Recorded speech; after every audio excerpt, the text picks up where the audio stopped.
एक गांव में रमेश नाम का एक गरीब किसान रहता था। वह बहुत ईमानदार और मेहनती था। रमेश का छोटा सा खेत था जहां वह अनाज उगाता था। उसका परिवार बहुत छोटा था, उसकी पत्नी और एक बेटा। रमेश का जीवन कठिनाइयों से भरा था, लेकिन उसने कभी भी ईमानदारी का रास्ता। एक दिन रमेश अपने खेत में काम कर रहा था। तभी उसने देखा कि खेत के पास एक चमचमाती हुई थैली पड़ी हुई थी। उसने थैली उठाई और देखा कि उसमें बहुत सारे सोने के सिक्के थे।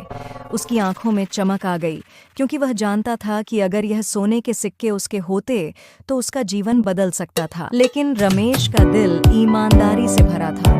उसने सोचा, यह धन मेरा नहीं है और मुझे इसे अपने पास नहीं रखना चाहिए। उसने तुरंत गांव के मुखिया के पास जाने का फैसला किया। वह थैली लेकर मुखिया के घर गया और उन्हें सारी बात बताई। मुखिया ने रमेश की ईमानदारी से प्रभावित होकर उसे धन्यवाद दिया।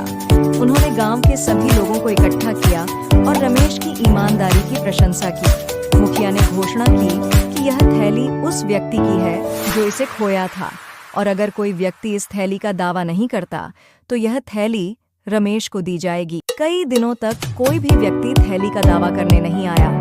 अंततः मुखिया ने वह थैली रमेश को दे दी। रमेश और उसका परिवार अब बहुत खुश थे। उनकी ईमानदारी और मेहनत का फल उन्हें मिला था। अब वह सोने के सिक्कों से अपनी गरीबी को दूर कर सकते थे, लेकिन उन्होंने इसे भी बहुत सोच समझकर खर्च किया। रमेश ने गांव में एक स्कूल खुलवाया और अपने बेटे को पढ़ाया। उसने खेत में और मेहनत की और अपने जीवन को बेहतर बनाया। उसकी ईमानदारी की कहानी पूरे गांव में फैल गई और लोग उसकी प्रशंसा करने लगे। इस कहानी से हमें यह शिक्षा मिलती है कि ईमानदारी हमेशा फलदायक होती है।